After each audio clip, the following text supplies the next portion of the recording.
We're here inside the Cherokee Phoenix newspaper printing office, and before we start talking about the newspaper, we really need to start talking about Sequoyah. He's the only person we know in history of mankind to have invented a written alphabet all by himself. He worked for over 10 years trying a lot of different ideas and finally isolated the 86 sounds that are used in all the spoken words of the Cherokee language. And so he developed a system with 86 characters instead of the 26 that we have in our English alphabet. And it was finished in 1821. 6 years later, in 1827, the Cherokee Nation, desiring to have their own printing operation and publication, started the Cherokee Phoenix newspaper right here at New Echota.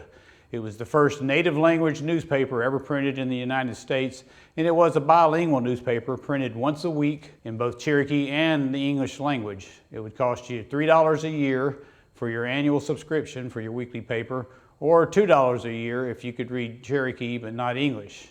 And to print back in the 1820s and 30s, we utilized what was called type. And we think of type today as typing on our keyboards or on our phones or our laptops. But originally type was either wood, or in this case lead, block type made out of lead that had been melted, poured in a mold, and each piece of type had one character on it. And so you had to have thousands of pieces of type in a printing office. Some of them were punctuation marks, like your question marks and your periods.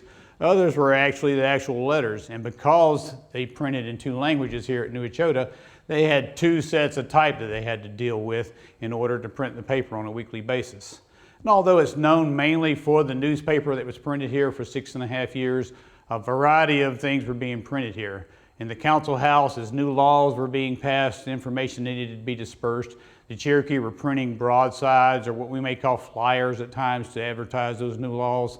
The missionaries were working with the printing operation here to translate the New Testament of the Bible into the Cherokee language. So a variety of printing operations were going for 6.5 years until it was closed down.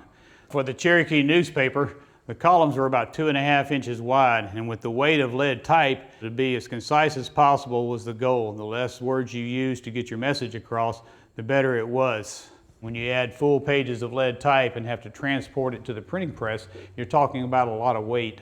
But once the type was laid out for the weekly newspaper, then the easy, fast part was really the printing process.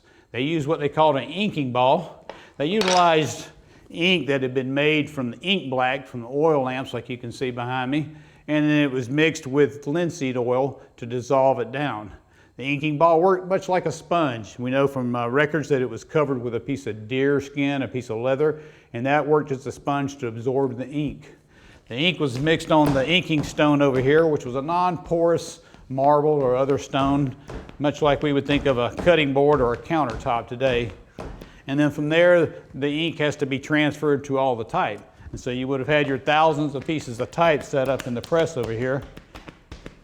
And one of the processes for this printing is that you ink it once, you print it once. You ink it once, you print it once. You cannot ink it and print 4 or 5 copies. So it was a rather slow process, but compared to hand copying something from 400 years earlier, this was a pretty fast operation.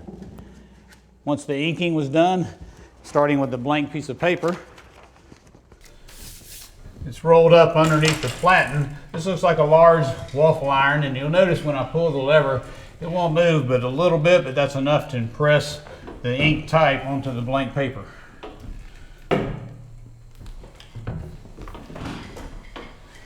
You can imagine with about 200 copies done each week, that several people were working in here together.